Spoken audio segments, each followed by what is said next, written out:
Welcome to 10 Questions, 10 Minutes with The Real Wine Show, where we do a quick and irreverent interview with some of the most fascinating people in the wine industry. We sit down with world-famous winemakers, importers, industry folks, collectors, and everyday consumers, providing an intimate and insightful look into wine culture. Brent, welcome to The Real Wine Show. Thanks for having me. Yeah, it's awesome, man. How has your trip in Michigan been so far? Beautiful. Short. Relaxed. Short, It's right? been incredibly short. I came in on a train last night, and I'm flying out tonight. Okay. But it's been good. Good. Excellent. We appreciate you coming out. Stagiaire, Yeah. what we say? Stagiaire, yeah. Stagiaire. I mean, you can say it as American as you want, Stagiaire, or like... That's rough. Or as French and like guttural as you want to make it. Stagiaire. Let's say that, yeah. It's cool. I like it.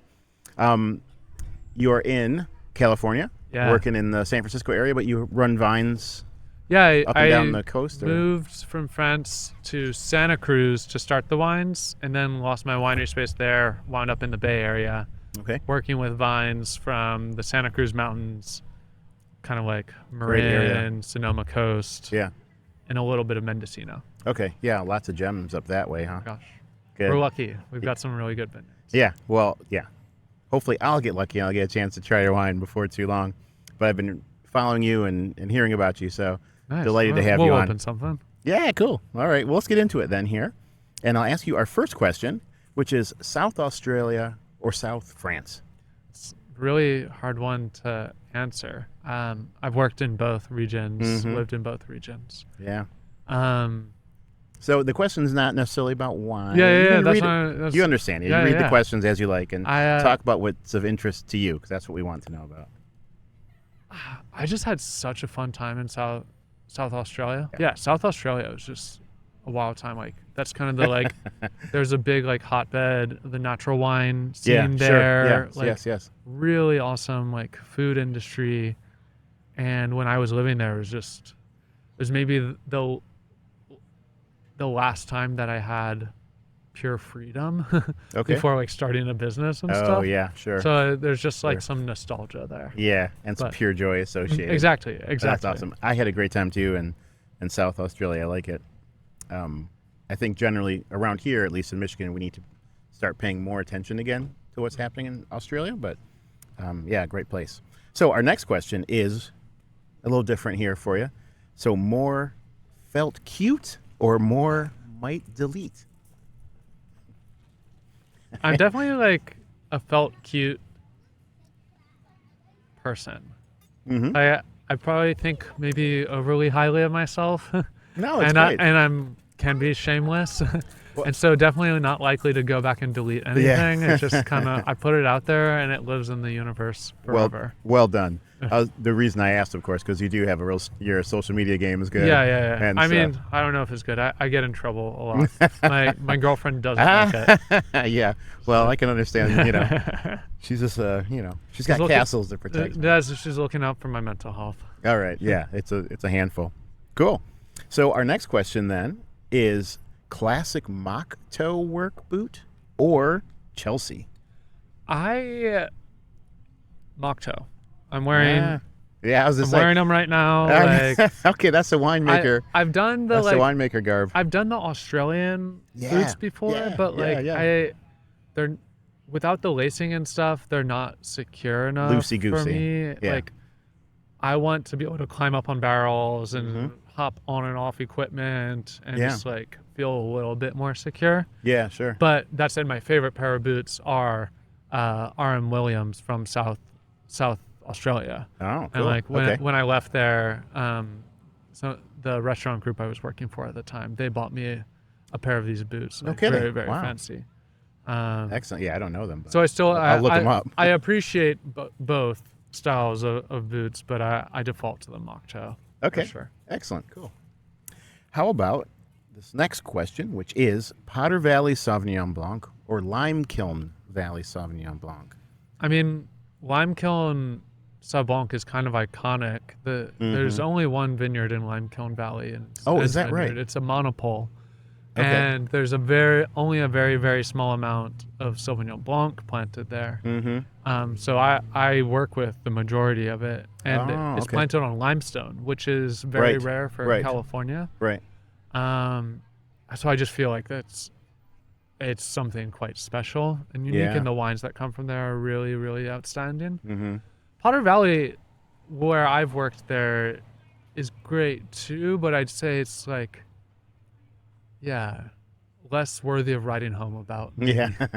I've actually, if in Potter Valley, I was looking at one of the descriptions on your website, and you were talking about where the river comes out of the mountain. Yeah, it's And it sounds like you're talking about McFadden's property, like yeah, Guinness. that's it. Yeah. I've worked with Guinness. Yeah. Nice. So you know him? Yeah, Or the yeah. I wines? used to work with his wines. Yeah. Oh, yeah. And I mean, know he's- Guinness. He's been out, and that guy gets after it still. He's He's a hustler, but like, I mean, he's right there at the very top of that valley. Like, yeah, his property is definitely like thinner soils than further down in the valley, and like, yeah, it's where the Russian River starts. And you think of Isn't the that Russian River as like Sonoma, Russian Yeah. River Valley, but like it winds its way all the way. yeah. It's up amazing. And so you've seen that little dam that he had Yeah, built. yeah. And everything? It's so I've wild. gone swimming right there. Yeah, in the creek, awesome. Good. Yeah, he's a wild guy. Guinness. Our next question for you then is Mexican or Korean? This is maybe the hardest one. Thank you. Uh, I was trying to stump you, so. I grew up in Mexico for a while, Okay. and I still like, yeah, I think for food, really, really, really like Mexican food. It's just like so many. It's so diverse. Okay. So many unique ingredients and flavors. Yeah. That said, if I knew more about Korean food, maybe I would say something different. But I'm dating a Korean, and so no kidding. I'm Oh, diving into it. Oh, awesome. Yeah. I'm just less versed. Yeah, in sure. Everything, and I always forget the names of things. Yeah. Like samgyeopsal, like there's just all the Korean names for all these dishes. I need like flashcards to memorize. Yeah. Okay. Excellent. Well, that's cool. Yeah, they're both excellent cuisines. Do you find one more accommodating for wines or? I feel like Korean food is probably more fun for wine, especially with natural wines. Like all the fermented bits, all the kimchis play really well with that. Yeah. And it's not as spicy as Mexican food can be. Okay. Yeah. Like, and spice, as you know, like can really just like dominate it can go a wine, right to and the then you're top. stuck to like drinking like sweet Rieslings or something. Yes. Yeah. Okay. Cool. I feel like I have more fun drinking wine with Korean food. Okay. Interesting. All right. Very cool. Our next question for you is Trois Fontaines Eau de Gueuze or Miller High Life? So both of those are better with Mexican food. I think, Respect. So maybe that's Okay. like, beer goes with the Mexican food. Yeah. And I'm definitely like, I don't drink a lot of beer, but when I do, I'm more into the serious élevage barrel Yes. Okay. wild fermentation stuff, and the Trois Fontaines stuff is very, very good. Okay. So that if I had to choose, that's what Yeah. it would be. But sometimes a little High Life. I mean, for sure, it's like all water almost, It's Yeah. It goes back so easy. Sure. Cool. How about our next question, which is Chave Hermitage or Sturm Syrah? I mean, that's just not fair. I'm I mean, sorry. it's like Ryan's a great guy. yeah, but it's like Hermitage is one thing, and then the Chave Yeah, kind of it's the like top of the mountain, isn't it? freaking like just unfair comparison. It is. Like, I'm sorry. So yeah, I was just trying to gotta go with gauge. Chave. Yeah, I just wanted to try to gauge, where you were with some of the classics, Oh, well, I Syrah's the best. Like Okay. I'm starting to make more and more, Mm, and I'm enjoying like kind of exploring the great Syrah sites of Northern California. yes. There's not as much planted as Pinot and I was going to Chardonnay, ask if know, you're it's having just- a hard time. I feel like it's definitely like few and far between. Okay. And there's a lot of Syrah planted where it maybe doesn't do best. Yeah. But yeah, it's kind of like one of my more intellectual kind of journeys right now is finding some epic Syrah. Beautiful. Well, we appreciate that. How about the next question, which is traditional or ancestral? Or ancestral. I have traditional or ancestral. Yeah, I as the natural wine guy, I gotta go ancestral.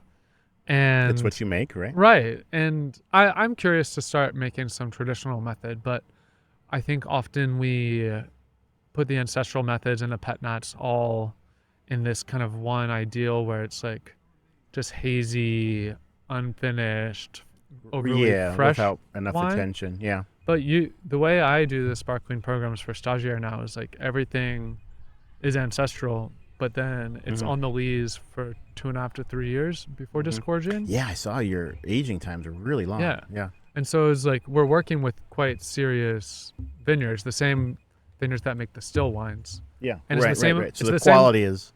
Yeah. It's the same amount of work whether you release a pet nat, so long as you're disgorging, whether you release it after 6 months or 6 years. Yeah. And since I'm working with this higher quality fruit, I'd rather give it the attention and respect and time to settle needs. Yeah. Fascinating. Great. Look forward to trying those. And I guess that gets to our next question, which was rack or settle. It's like, sounds like you're a settle guy, but tell tell us. us. I mean, you kind of inevitably rack at some point, but my ethos now is just wait until the wine settles naturally. Mm-hmm. And then, so short of like, I'm sure there's been exceptions, but generally we'll only rack once, and it's just right before bottling. Okay. Just to take the wine out of a barrel and put it into a tank for bottling. Yeah. So you have space enough for what you do. You can keep your wines, no problems. Because that's an issue for some. Yeah, no, it's every year growing a little bit more, but also just with natural wine, you really can't force it. And sometimes things just take longer to ferment and finish. And yes. I don't want to rush something into bottle that isn't done. So yeah, it sucks because sometimes I'm like, fuck, I need these barrels. Yeah. But it's like, no, just wait. Okay, we'll try to bottle that next year. Or buy some more barrels for this new vintage. But it's a game. It's a chess game for sure. I've been running out of space, my current winery, and so I'm actually moving into my own space pretty soon here, and then I'll have all the space I want. I can over vintage as much as possible. Well, good luck on that. We hope that happens. So, our final question for you is, what is the wine that's most exciting for you right now? This is a question I ask all of the guests on the show. Well, let's say maybe two things. For Stagiaire or just... No, just however you... Doesn't have to be yours. It can be, it can be yours. It doesn't need to be. It could be an area. It could be a specific wine or a country. However you want to play it.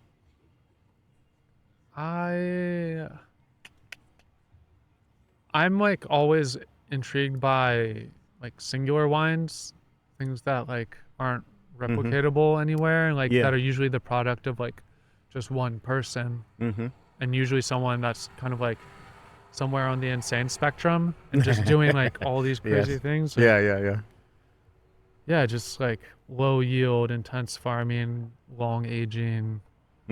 I really like, I mean, I've talked about these wines before on other podcasts and interviews, but there's this guy in Auvergne in France, Pierre Bourget, that is just like so intensely meticulous and selective. Like every berry that's not perfect is taken off of the cluster, and then he goes so far as to lick the bit of juice that berry left on the cluster, lick that off to make sure there's none of the juice from the bad berries on the clusters. And it's only 100% perfection that goes in. Wow. And then it's just in barrel until it's ready.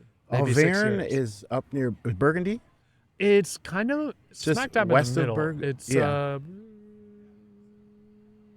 It's straight south. It's like southeast of the Loire, kind of between the Loire and Beaujolais, Rhone. Forgive my ignorance. Oh no, it's not a very. It was one of those regions that was very big pre-phylloxera and didn't really bounce back after phylloxera. So there's actually not a lot of vine, a lot of land under vine now. But what's there is pretty cool, and it's like kind of an up and coming region, especially in the natural wine world. Awesome, yeah. And what was your guy's name again? Pierre Bourget. Pierre Bourget. Yeah. Well, excellent. Well, cool. I think we've done it. We did through all the questions. Hell yeah. We went a little overtime, but I think people are going to be happy to hear from you, man. So we're gonna leave it unedited. We're gonna go like this. This is the cut. So, Brent, man, it was nice to have you out. We appreciate you taking the time and wish you a good trip, across the country here. And much success. Hopefully, we'll get your wines in Michigan. Working on it. Yeah. Right on. I got wine to sell. So. Right on. We'll probably take it. All right, man. Thanks so much.